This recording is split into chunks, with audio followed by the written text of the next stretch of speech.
We continue with Learning Workbook page 107. We're going to solve two problems. The first will use the distance formula. The second will use the midpoint formula. Find the distance between the pair of points. Give an exact answer and a 3 decimal place approximation.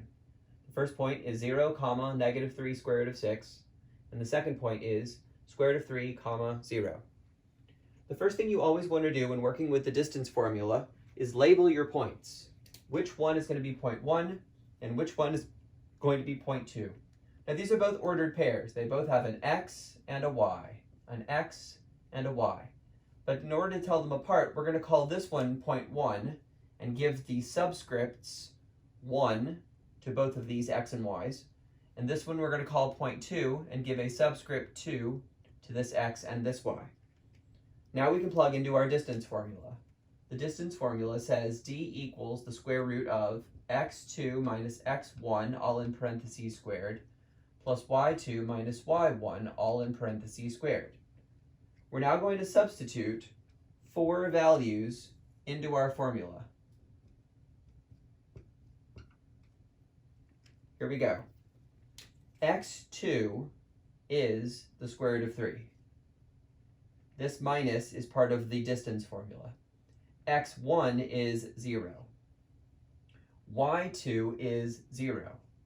This minus is part of the distance formula. y1 is negative 3 square root 6. Negative 3 square root 6. Okay, so now we have to be very careful as we simplify. The first thing we're going to work on is this. What's the square root of 3 subtract 0? The most common wrong answer I get from students is 0. Let's talk about why that's wrong. Let's say you have a person who happens to be 45 years old, and they subtract 0. What would their new age be? 45. When you subtract 0, value does not change. So, if we have the square root of 3 and we subtract 0, the value does not change and we still have the square root of 3. So inside the parentheses, we have the square root of 3. Of course, it's still being squared, so we write the exponent of 2. All right, let's turn our attention to this part of the problem. What happens when you subtract a negative? You end up adding. So 0 minus negative 3, the square root of 6, will turn into 0 plus 3, square root of 6. Just like subtracting 0 does not change value, the same is true for adding. Let's say you had a person who was 45 years old, and you added 0, then how old would they be? 45. So adding 0 does not change value. 3 root 6 plus 0 is still 3 root 6. So, in this part of the problem, I'm going to have 3 root 6. That's the part in the parentheses. And of course, I still have my exponent of 2. Okay, so now we've got radicals inside of radicals, and we definitely want to continue simplifying our problem. Let's see if we can figure out what we should do next. Let's do some work in our side workspace. Let's start with the square root of 3 squared. Well, the square root of 3 squared is just going to be 3. And the reason why is because the square and the square root cancel. But we can show this with the product rule. The square root of 3 squared means the square root of 3 times the square root of 3.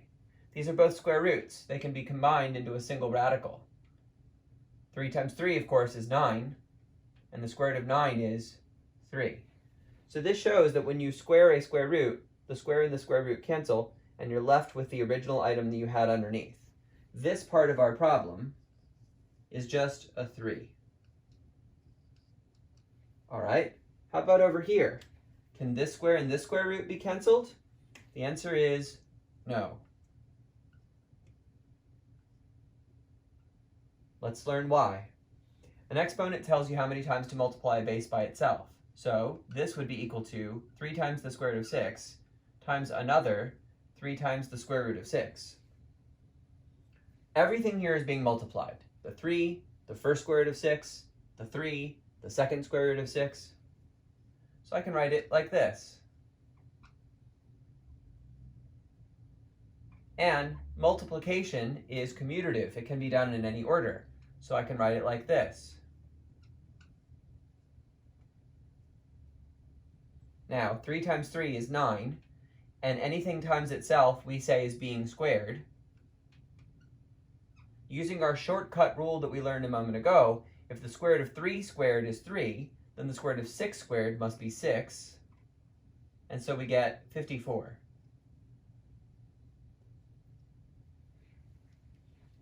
We're almost done. Now we just have to add these two numbers together and then see if we can simplify. Well, 3 plus 54 is 57, so we have our distance is exactly equal to the square root of 57. Can the square root of 57 be simplified? Let's see. We know that 57 is divisible by 3 because the sum of the digits is divisible by 3. 5 plus 7 is 12, and 3 goes into 12 an even 4 times. 57 divided by 3 is 19. These are both prime numbers, and they don't match.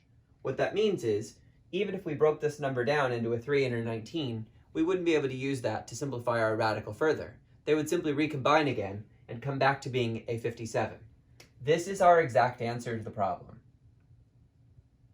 But the instructions also ask us for a 3 decimal place approximation. But this is where we use our calculators. All right, the square root of 57.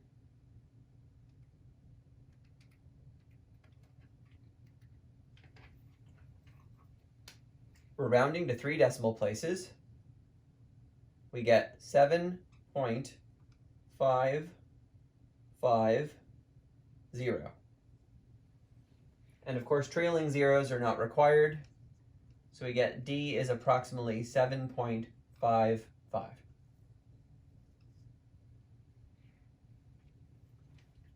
Okay, that's a distance formula problem. Let's now try a problem involving midpoint.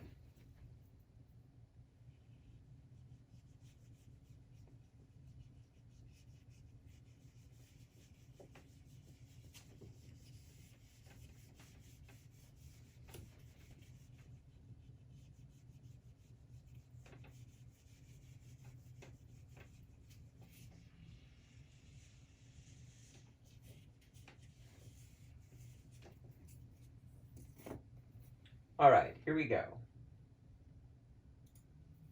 Find the midpoint of the line segment.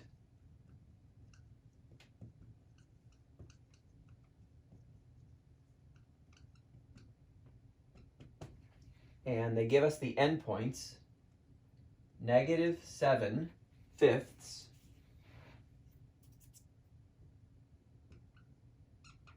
comma, 1/2,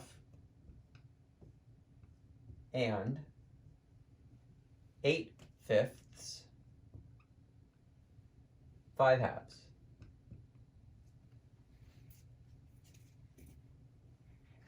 Okay, let's briefly remind ourselves how the midpoint formula works.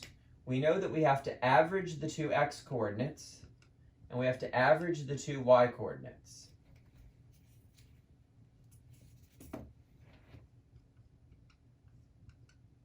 And that will create the location of our midpoint, which means the most important thing we can do as we begin this problem is to label which one of our points is point 1 and which one is point 2. They both consist of an x and a y, but we'll call this first one x1, y1, and this second one x2, y2. Now we just plug into our formula. So we have -7/2, -7/5 plus 8/5, all divided by 2, and adding the y's, 1/2 plus 5/2, all divided by 2. Okay, well, we're in luck here. We've got fractions that we need to add. Adding fractions requires a common denominator, and we happen to already have one of those. Remember that the numerator tells you how many, the denominator tells you what type. When things get combined, they don't change type, they only change quantity. So this can be written as -7 plus 8 over 5, and then that whole thing still has to be cut in half at the end, comma, 1 plus 5 halves, and that whole thing has to be cut in half at the end. -7 plus 8 is 1, so I get 1/5 which has to be divided by 2, which I choose to write as 2 over 1, and 6 halves, which also has to be divided by 2, which I will write as 2 over 1. Okay, so now I'm going to use my rule for dividing fractions, which is to keep, change, flip. So I've got 1/5 times 1/2. 1 times 1 is 1, 5 times 2 is 10. So my x-coordinate is the fraction 1/10. And here I've got 6 over 2 times, flip this over, 1 over 2. Going to divide here. 6 divided by 2 is 3, so I can reduce my fraction that way. And so I'm going to see here that I have 3 halves. Now you might have been thinking to yourself, was that necessary? There's another way to do the y-coordinate. 6 divided by 2 is the number 3. 2 divided by 1 is the number 2, so this is a 3 over 2, 3 halves. More than one way to get the y-coordinate, but any opportunity I get to emphasize fraction skills, I like to incorporate into my presentations. This is the coordinate of the midpoint